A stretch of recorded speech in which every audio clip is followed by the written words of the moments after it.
parti en enfer. Oui. Alors ça existe. Oui, ça existe maintenant. Et les temps de feu, c'est pas encore là, c'est juste pour Satan ou c'est pour tous ceux qui vont être en enfer vont se retrouver dans les temps de feu à la fin. Alors maintenant, il n'y a personne dans les temps de feu. Pour le moment, non, il n'y a personne. Okay.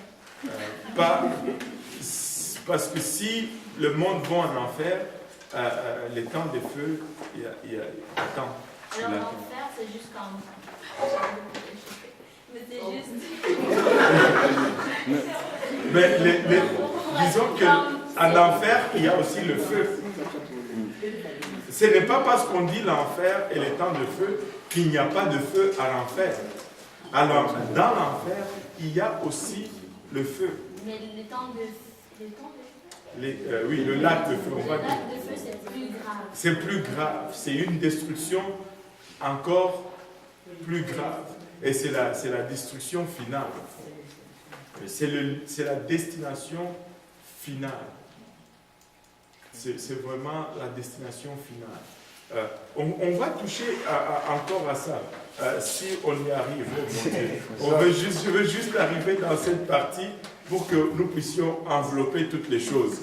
Et on va le voir. Oui, oui, mais est-ce que l'enfer, ce n'est pas le séjour des morts Oui, parce que le mot enfer veut dire ce jour de mort. Bon. Écoutez, je vais l'expliquer tout simplement. Le mot enfer veut dire ce jour de mort. Il vient du grec Hadès.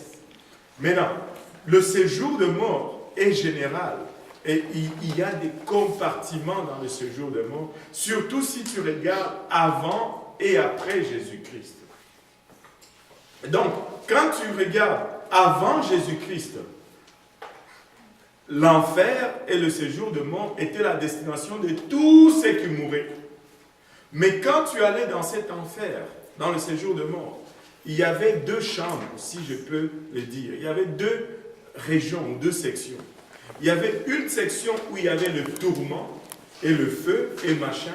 Et il y avait l'autre section qu'on appelait le sein d'Abraham, où les justes attendaient. Et entre les deux, il y avait un gouffre. On va le lire dans le livre de Jean, chapitre 16. Mince, on ne va pas finir cette leçon. C'est fini, là. C'est parti.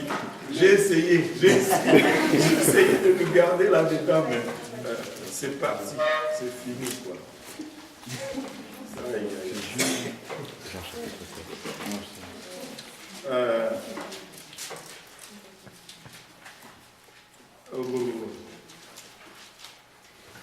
Qu'est-ce que j'ai dit là? Est-ce que c'est même Jean chapitre 16? C'est Luc chapitre 16. Il y a des gens qui sont forts ici. Merci. Luc chapitre 16, verset 19. Il y avait un homme riche qui se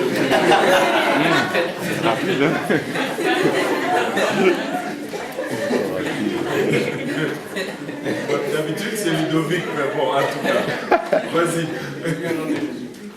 Il y avait un homme riche qui se vêtait de pourpre et de fin lin et qui se traitait chaque jour magnifiquement. Il y avait aussi un pauvre nommé Lazare qui était couché à sa porte, couvert d'ulcères. Il désirait se rassasier des miettes qui tombaient de la table du riche et les chiens même venaient lécher ses ulcères. Or, il arriva que le pauvre mourut et fut porté par les anges dans le sein d'Abraham. Le riche mourut aussi et fut enseveli. Et étant en enfer, dans les tourments, il leva les yeux et vit de loin Abraham et Lazare dans son sein. Et s'écriant, il dit, Père Abraham, aie pitié de moi, et envoie Lazare afin qu'il trempe dans l'eau le bout de son doigt pour me rafraîchir la bande, car je suis extrêmement tourmenté dans cette flamme. Mais Abraham répondit, mon fils, souviens-toi que tu as eu tes biens pendant ta vie, et que Lazare y a eu des maux. Maintenant il est consolé, et toi tu es dans les tourments. Outre cela, il y a un grand abîme entre vous et nous, de sorte que ceux qui voudraient passer d'ici à vous ne le peuvent, non plus que ceux qui voudraient traverser de là jusqu'à nous. Et le riche dit, je te prie donc, Père Abraham, d'envoyer Lazare dans la maison de mon père, car j'ai 5 frères, pour leur attester ces choses, de peur qu'ils ne viennent aussi dans ce lieu de tourment. Abraham lui répondit, ils ont Moïse et les prophètes, qu'ils les écoutent. Le riche dit, non mon père, Abraham, mais si quelqu'un de moi va vers eux, ils se repentiront. Et Abraham lui dit, S'il n'écoute pas Moïse et les prophètes, il ne serait pas non plus persuadé quand même l'un des morts ressusciterait. Wow. Maintenant, laissez-moi éclaircir une chose dès le départ. Ça, ce n'est pas une parabole. C'est une histoire vraie, réelle. Réelle. Et je vais vous indiquer pourquoi. Ouais. Ils disent en haut parabole, mais ça c'est parce que c'est les trinitaires et tous ces gens qui ont titré ça comme ça. Ce n'est pas une parabole, c'est une histoire réelle. Pourquoi est-ce que c'est une histoire réelle?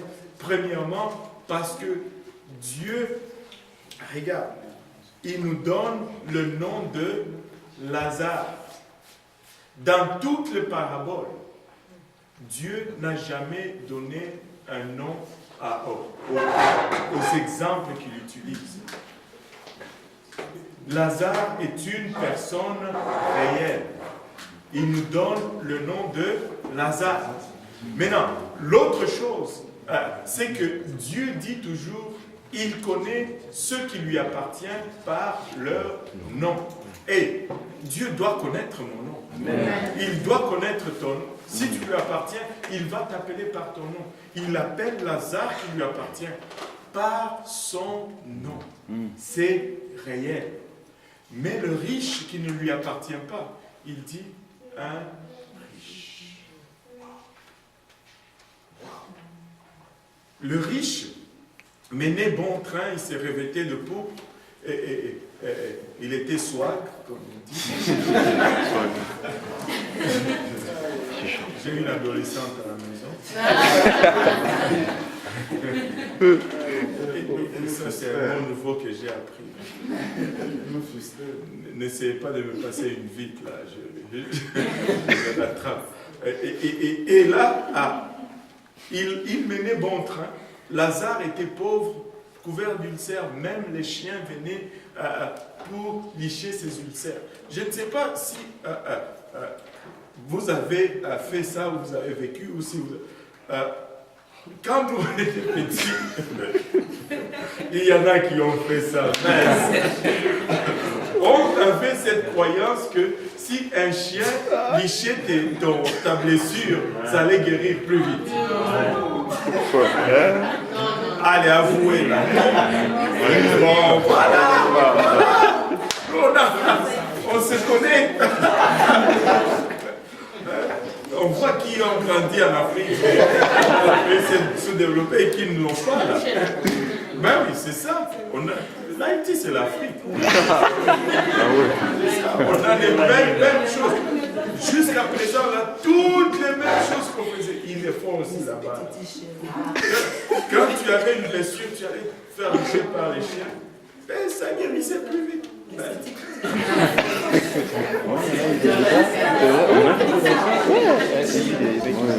C'est biblique. Lazare ne se faisait pas des choses. Ben oui, mais on meurt quand même. Même si on met du mercurochrome, on meurt quand même, non? C'est ça. Que ce soit les traitements du chien ou les traitements du docteur, on meurt quand même. Alléluia. C'était juste une blague. Regarde, Yannick, tu n'en reviens pas là.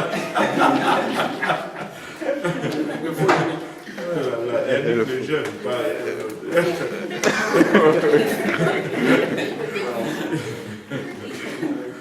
C'est juste une blague. Anyway, Lazare se faisait licher les bobos par les chiens.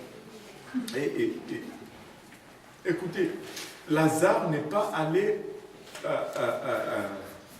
dans le sein d'Abraham parce qu'il était pauvre et qu'il avait des blessures.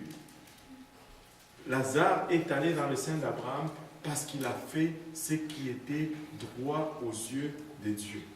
Et le riche n'est pas allé en enfer parce qu'il était riche. Ce ne sont pas ses richesses qui l'ont amené là. C'est parce qu'il n'a pas fait ce que Dieu a demandé de faire. Bon, ceci c'est juste pour dire que c'est pas parce que tu es riche que tout va bien. Ce n'est pas parce que tu es plein d'argent que c'est la main de Dieu qui est sur toi non plus. Là. La richesse et les bénédictions ne déterminent pas si je suis en ordre avec Dieu ou pas. Alléluia. Maintenant, quand les deux sont morts, Lazare est allé dans le sein d'Abraham et le riche est allé en enfer. Mais regardez, les deux se trouvent à proximité. Ils peuvent même se voir et se parler. Parce qu'avant Jésus-Christ, tous ceux qui mouraient allaient dans le séjour de mort. Mais le séjour de mort était divisé en deux. Une partie où étaient les méchants et l'autre partie où étaient les justes. Et pourquoi cela? Parce que selon le contrat, selon la loi, tous ceux qui péchaient devaient mourir. Et parce que nous avions péché dans le jardin, et depuis ce temps-là, la mort signifiait, plutôt le péché signifiait la mort, et quand on mourait, on devait aller dans le séjour de mort et deviner qui avait la clé du séjour de mort. C'était le diable. Donc, Lazare est allé là, et tous les autres étaient allés là. Même Abraham était là. Et là, lui, il est dans les tourments et il y a des flammes même. Et on voit d'abord qu'il y a une conscience. Il est conscient, il se rappelle de tout et il y a des sensations. Il a soif et il brûle et il est tourmenté. Il dit, je suis ici dans le tourment, envoie Lazare qu'il mette un doigt dans l'eau et qu'il me mette ça sur la langue, parce que je suis dans le tourment. Wow! Je ne sais pas si vous êtes déjà demandé cela. Tu es dans le feu, mais tu demandes de l'eau pour ta langue. Moi, je demanderais un fût d'eau pour tout mon corps. Mais il demande juste une goutte pour sa langue.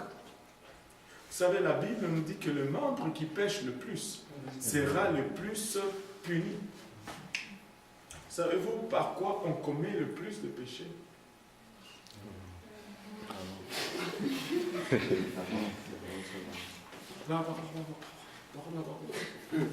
Le livre des Proverbes dit, plus tu parles, plus tu pêches. Moins tu parles, moins tu pêches. Les miens pêchent moins. Des fois, on aurait mieux vraiment être muet. As-tu déjà parlé et puis tu aurais souhaité d'être muet? Ben oui. Ben oui.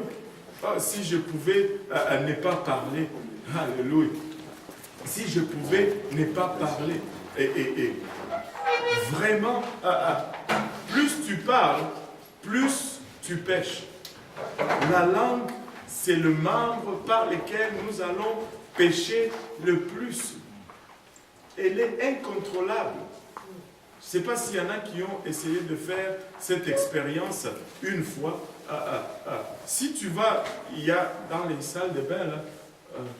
Ok, merci. Wow. Merci, Father. Je suis exposé, là.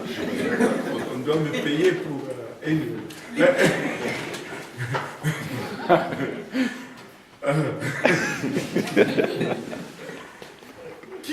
Qui l'avait essayé quand j'en avais parlé? Tu vas dans la salle de bain, sors ta langue, comme ça, devant le miroir. Essaye de la garder sans bouger. Elle bouge toute seule, la langue. Tu vas... Elle est constamment comme ça. Elle va tout le temps bouger. Elle ne va jamais se tenir. Je peux mettre ma main comme ça.